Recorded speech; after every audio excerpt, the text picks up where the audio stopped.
Assalamualaikum warahmatullahi wabarakatuh. Oke, kita akan belajar mengenai tenses pada hari ini. Sebelumnya perkenalkan, nama saya Titi Sartika. Dan pada pembahasan hari ini kita akan belajar English grammar. Lebih tepatnya adalah tentang tenses. Mungkin kalian sudah pernah dengar ya tentang tenses, atau bagi yang belum, ini kesempatan yang tepat untuk belajar tentang tenses. Oke, apa itu tenses? Tenses secara sederhana bisa kita sebut dengan bentuk-bentuk waktu. Bentuk-bentuk waktu.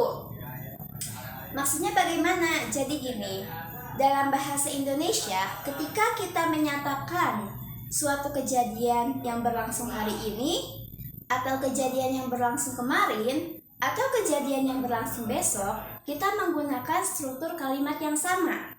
Misalkan, kemarin saya makan nasi, hari ini saya makan nasi, besok saya makan nasi. Ya, dari tiga jenis waktu yang berbeda, kita mengatakan kejadian dengan kalimat yang sama. Saya makan nasi.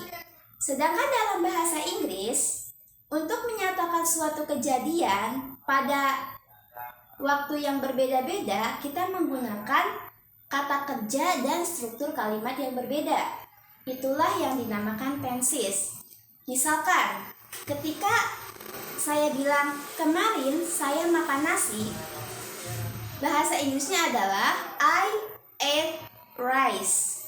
Hari ini saya makan nasi, I eat rice. Besok saya akan makan nasi, tomorrow I will eat rice.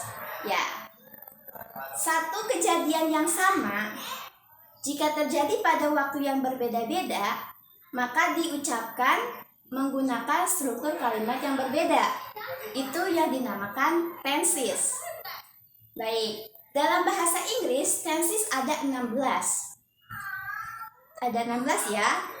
Tapi bisa kita kategorikan berdasarkan waktu kejadiannya dan berdasarkan sifatnya. Berdasarkan waktu kejadiannya, tenses dibagi menjadi 4.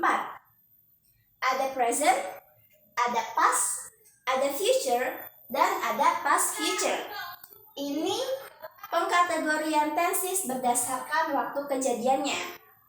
Present itu apa? Present artinya masa kini. Past artinya masa lalu.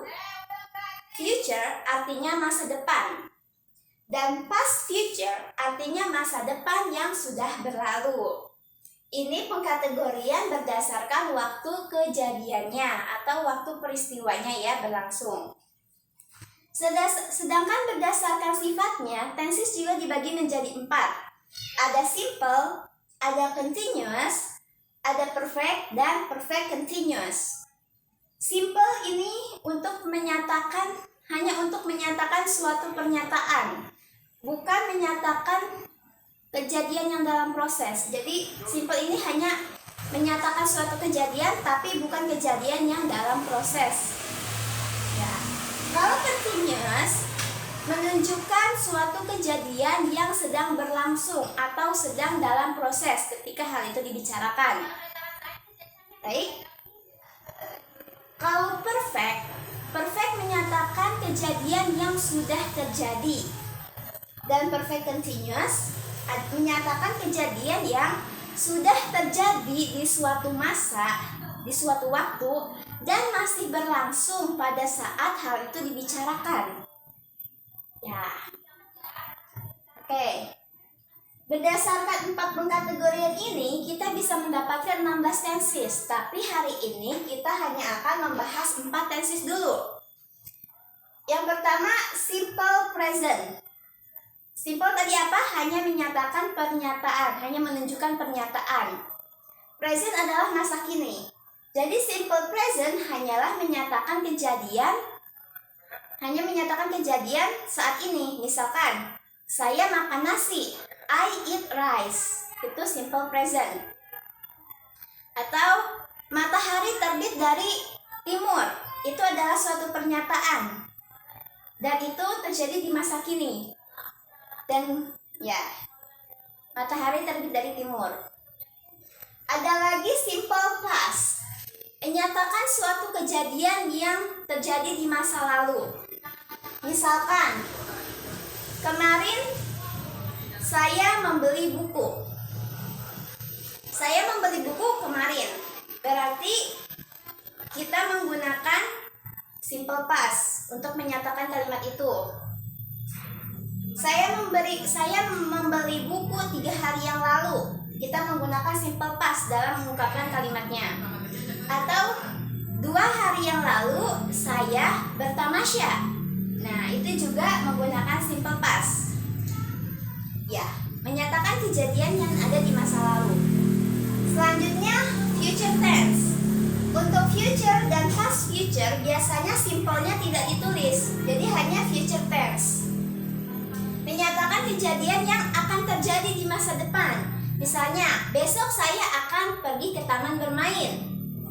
Atau besok saya akan berangkat ke kampus. Nah, itu kita menggunakan future tense untuk menyatakan kalimat tersebut dalam bahasa Inggris. Kita menggunakan future tense. Ya. Jadi, walaupun kita tidak menyatakan kapan waktunya, tapi kalau kita menggunakan struktur future tense, orang akan mengetahui bahwa kita menyatakan kejadian yang akan terjadi di masa depan, bukan kejadian hari ini atau kejadian masa lalu. Nah, itu ya, itu salah satu manfaat dari tenses. Jadi tanpa kita menyebutkan waktunya, atau entah itu kemarin, besok, 2 hari yang lalu, atau 3 tahun yang akan datang, kalau kita menggunakan struktur tenses yang benar, orang akan tahu apakah itu kejadian sekarang, atau kejadian di masa lalu, atau kejadian di masa depan. Yang terakhir adalah past future tense. Tadi past future adalah masa depan yang sudah berlalu. Di mana ya masa depan yang sudah berlalu? Masa depan tapi sudah berlalu. Coba, ada yang tahu? Masa depan yang sudah berlalu maksudnya gini. Di masa lalu, ya misalkan bulan lalu saya berkata, minggu depan saya akan membeli sepeda. Minggu depan saya akan membeli sepeda. Saya akan membeli sepeda itu adalah bentuk masa depan, bentuk future. Minggu depan saya akan membeli sepeda itu adalah bentuk masa depan, bentuk future. Tapi saya mengatakan itu 1 bulan yang lalu. Saya mengatakan hal itu 1 bulan yang lalu. Berarti itu adalah past future, karena 1 bulan yang lalu adalah masa lalu, waktu yang sudah berlalu. Ya, jadi past future menyatakan suatu kejadian yang akan dilakukan di masa lalu, gitu. Menyatakan kejadian yang akan dilakukan di masa lalu. Sampai sini dapat dipahami ya? Oke. Untuk pertemuan hari ini kita hanya membahas 4 tenses dulu. Untuk pertemuan selanjutnya kita akan membahas tenses-tenses yang lainnya. Oke, cukup sekian pembelajaran hari ini. Terima kasih. Wassalamualaikum warahmatullahi wabarakatuh.